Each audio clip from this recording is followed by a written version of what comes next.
Hey everyone, welcome fellow Toolboxers to episode number 346. We're going to do a great interview with Julia Guzman, an immigration attorney out in Midwest in Colorado, talking about the upcoming conference over there, as well as her niche background, the kind of practice that she has. So it's going to be a lot of fun. As always, not intended for individual legal guidance, but consult with the attorney if you're a non-attorney listening to the show. But before we start, I want to thank our special sponsor, e-Immigration by Serenade, the all-in-one form software who's been a big supporter of the immigration lawyers community and helping them run their practice, not just with the forms, but with all aspects of operations in the almost all aspects. I can't say all aspects, almost all aspects of operations. If you want to learn more, go to serenade.com. That's Serenade with the C. Do a trial run, talk with them, see what's going on. It's worth talking with them to get a better understanding of their software because it's really good and they're always updating it and making the newest potential possibilities for your growth in your office and scale the right way. Having said that, if you're interested in learning more about immigration law, um, about E2s in particular, I've talked about this before, but I'm going to set it up in a month or so to do a live session. It's going to be a paid session, but email me info@immigrationlawyerstoolbox.com. Spend an hour going over an E2 change of status that got approved. So if you're wondering what's going on E2, you want to get more help or understanding and just see a sample of it, it's really going to help you out personally in your practice. Hit me up, info@immigrationlawyerstoolbox.com. I'll send you information, the date and stuff. It's going to be live. I'm not going to record this one, so you got to get in or you'll miss it. But we're going to go over a redacted copy of a kind of neat and tough case that was a little bit nuanced and stuff. That's going to really help you be more comfortable with the E2 process. Having said all that, let's get the show started. Hi, Julia. Thank you so much for coming on the show. Hi, thanks for having me. Nice to meet you. Same here, same here. So why don't you fill us in a little bit about how you became an immigration lawyer in the first place? Was this something you were intending to do and how did you get in? And then we'll talk about kind of practice you have. Sure, thank you. I have been an immigration attorney now for about 13 years. And prior to that, I worked for a teachers union and did education law mostly. So this is my second career, as it were. But it has been kind of a natural thing for me because my parents are from Central America. So I grew up speaking Spanish. And so I have that bicultural Yeah. thing that a lot of my clients have. And so it's been great for me to share a culture and a language with a lot of the Latin American clients that I end up getting. I have clients from all over the world, but I think probably maybe half are Spanish speakers. So that's been really good. But that's the main thing that drew me is that, I already had that experience as the daughter of immigrants. And so it felt really natural to me. I'd always been kind of interested in it. And so primarily my practice is it's mostly family and humanitarian and I How do did you a make the little bit of switch? business. Because it's Sorry. such a, I mean, educational. How did you make the switch? Did you start your own firm or was there a job lined up for you at a bigger firm? No, I started kind of volunteering with some immigration attorneys and immigration nonprofits, and then we just moved to Colorado from Texas. So that's when I moved. I thought, rather than try to start back up with the whole education law thing, I'm going to switch gears. And so the whole time I've been in Colorado, I've been doing immigration exclusively, and I started out with like I said, the volunteering with different clinics and attorneys, and then working for other attorneys. And now I've had my own practice for 9 years, I think it is. Very cool. What were some of the initial issues or worries you had when you started your own practice that you were dealing with? Probably, it seemed like a long way to go, things you're worried about then, but a lot of people are trying to switch to start their own firms. Is there anything particular that stood out? Oh, absolutely. Well, first of all, I mean, I'm the chair elect of the American Immigration Lawyers Association of Colorado. And that's, I think, the number one thing for me was being a member of AILA is, so many resources, so many great people that are, and our chapter is it's very tight. Like everybody gets along really well and we support each other a lot. It's not a huge chapter. And so we have a very active listserv where we all are kind of helping each other out. And so that was a huge part for me, was having other, mentor type people, resources, that kind of thing. And then just, but yeah, the challenge of course is that you have no money and you have to start everything, like all the software, all the learning, all the CLE, all the things. And so, it's just, but I think as long as you have a network of people that you can go to for wisdom and help, it's huge. So for me, that's probably the number one. Yeah, I went through the same thing. When I worked for somebody at first, I didn't join AILA. Then when I left and I did, and I met so many friends, and like it just, stream fast forwards everything. You just ask people that know you questions, and you learn so much. And then getting active as membership. So how soon did you get involved with volunteering with AILA? Pretty much immediately because I wanted to meet people and get to know people. So I did the media chair and I was on other committees, and then I joined the executive committee. So first I was with the way we do it in our chapter is you do all the different offices. So you do secretary, then treasurer, then Yeah, vice chair, which is working with all the committees and all the liaisons, then chair elect, which is where I am now planning the conference, which I'll talk to you about in a second here, and all the CLEs, and then chairs, kind of running the meetings and doing the connecting with the AILA National, all that kind of thing. And then we have the previous chair, the most recent chair, also sits on our XCOM, so that we have a little bit of institutional history and wisdom. So very cool. I think in Los Angeles there's like four, so it seems like you have like five active ones, but we have four. It might be the same. But yeah, here we uh, just have Colorado is just the one, and it's includes Wyoming, so oh, it isn't huge. Yeah. now, what? So much stuff I want to ask. So, uh, what kind of cases do you have? You said you have family humanitarian. Any particular humanitarian case that pops up a lot where you're at, your neck of the woods? I really like working with the I-360s, the BAWA basically Mhm. cases. Those to me are because it's I've done a lot of training and stuff with working with that's kind of a lay minister, as it were, and so it's not not college training, but more like through a church kind of thing. So Mhm. I've had a lot of just experience with listening to people, talking to people, and I really like that part. I've done different like my husband and I were involved for a long time with the marriage ministry. So for me, it's kind of a ministry in a way to do this work. And so, working with people who have experienced a lot of trauma feels like a really good fit for me. It's very rewarding. So that's a And big one. and what is your office structure look right now? Do you have like a lot of paralegals, assistants, lawyers, or how small or big is it? No, I'm just a solo, and I work with contract staff, and I like different, like I have a reception service, but I don't have any full-time employees at the moment. Well, very cool. I started like 2 3 years ago scaling and doing that. And I remember I was talking with one attorney who's really big, successful, rich, and I met him at a AILA conference in San Francisco years back, and back when I was full solo. And he's like, I miss those days. I wish I could have stayed there. He has a big famous, everyone knows him, all that kind of stuff. It's like I wish I was back there. It's just more money, more problems as the way it goes, more Yeah, people. every time I talk to people who have a lot of staff, I don't regret not having a lot of staff. It always seems like it's more, like you're Flexibility. saying, more problems.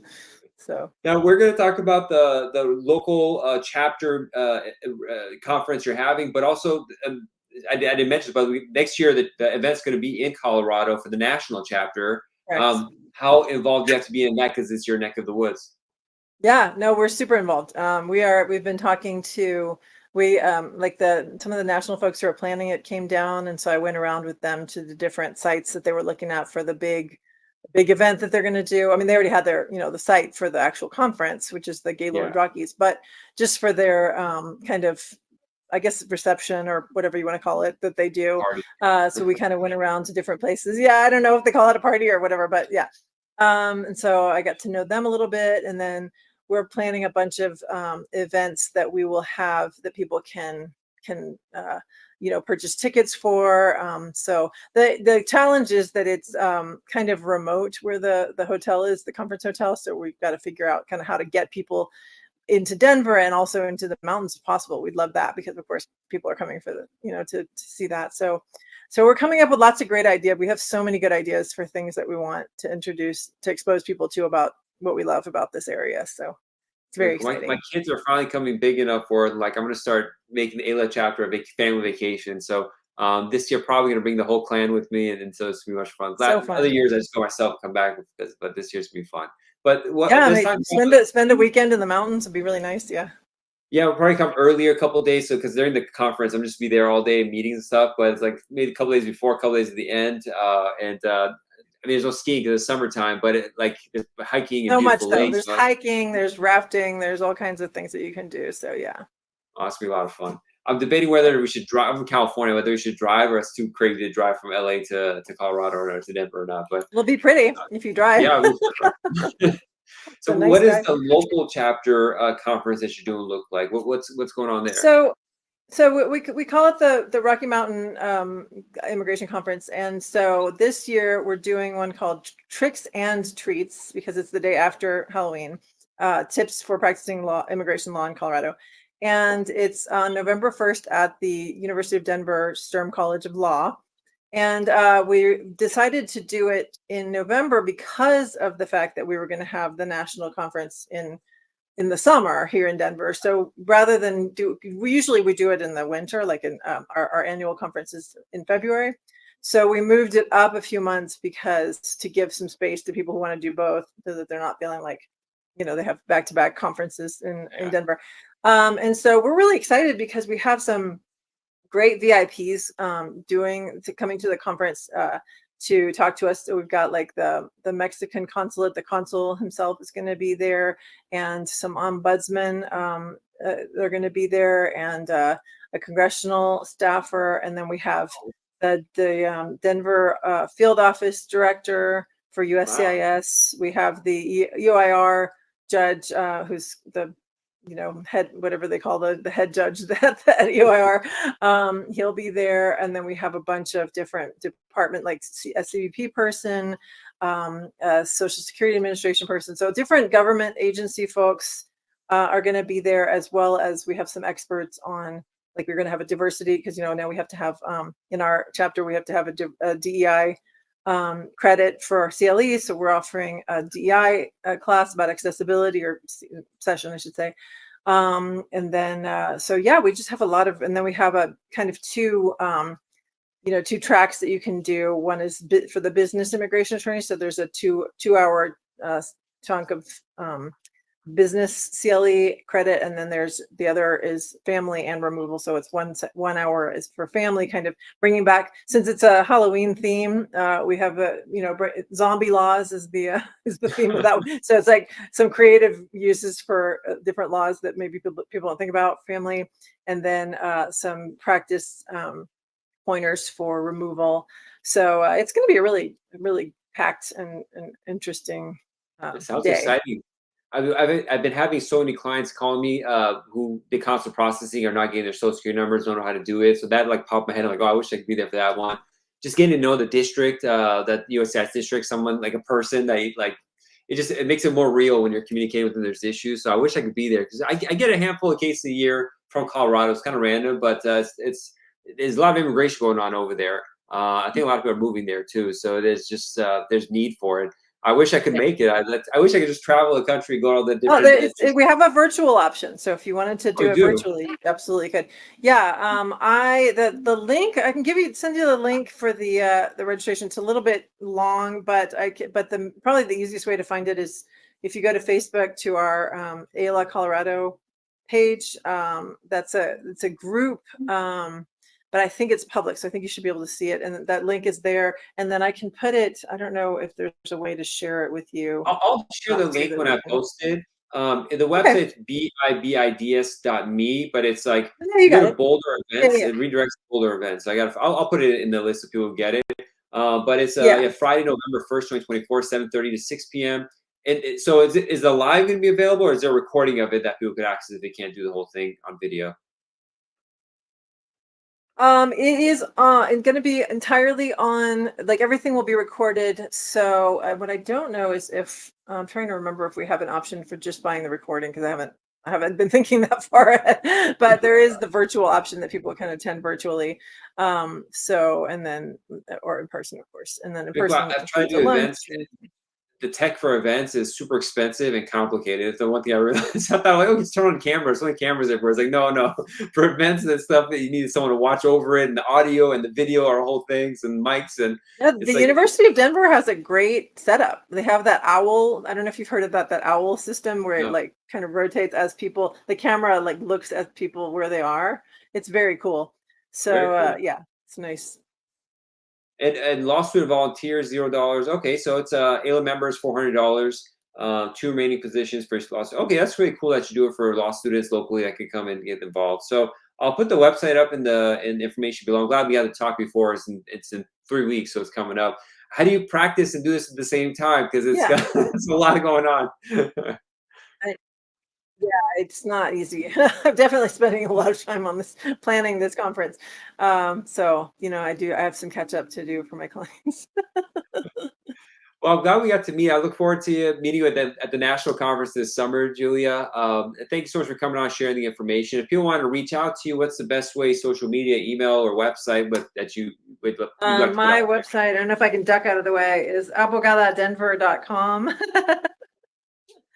So probably the easiest way That's a good is name. that That's an way. easy name. You said you're fans from Central America. Any particular countries? Nicaragua. They're both from Nicaragua. Oh, very cool. Very, very cool. Yeah. Well, thank you, Julia. Stick around for a second or two. We'll talk afterwards, but I'll put the info for the Rocky Mountain Conference there, and I'll go to Denver. That's the way to go. Thanks so much, Julia. Thanks for coming on the Thank you show. so much for having me. I appreciate it. Well, there you have it. What a wonderful session. Yeah, I was saying during the meeting, during the interview, I wish I could go to like all the different chapter conferences because when I'm talking with people and especially behind the scenes stuff that's not in the recording, there's so much like pieces of nuggets information and just relationships and people can meet. So definitely worth looking at the video or going there or all the other conferences we're doing. But one of the best ways to learn immigration law if you're starting up or if you're switching this field or even if you're doing it for a while, learning about the basics of marriage-based and family-based immigration, adjustment of status, consular processing. I just got a phone call today from another attorney doing it for like 20 years, asking about upload issues for SEAC. So it's like, no matter how long you've been doing this, it's always good to learn more. Especially it's pretty much all I focus on is this kind of marriage kind of stuff and dealing with the embassies and USCIS. And we got a lot of tips and tricks, 18 plus hours, videos plus office hours. If you want to learn more about the course, the Ultimate Marriage Green Card course, email me info@immigrationlawyerstoolbox.com. That's info@immigrationlawyerstoolbox.com. And also we have a community page free for lawyers, circle.so. Just email me if you want to join with your bar info so know you're a lawyer. And we have hours and hours of CLE credits. Also, I should have said this at the very beginning. We have a white label document. So I just released one where it's a checklist of joint documents for bona fide. So clients are asking, hey, I don't know how to improve my relationship. Instead of talking with them or sending that same email and typing out all this stuff, here's a PDF as a white label so you can just put your own logo and your firm, your address. Here's a PDF, see however many as you can do, saves you a lot of time. And over time, we're going to be sharing all this different kinds of content free on the community page. All you got to do is join. Hundreds of people are joined already. Just email me info@immigrationlawyerstoolbox.com to get access with your bar info. Because I only let lawyers in that system. And then we could do it. And how can we promote education in the legal community? And also how to promote immigration lawyers so you get more clients and great immigration lawyers get more exposure. That's our goal here. If so, that God bless, be safe. I'll see you next one.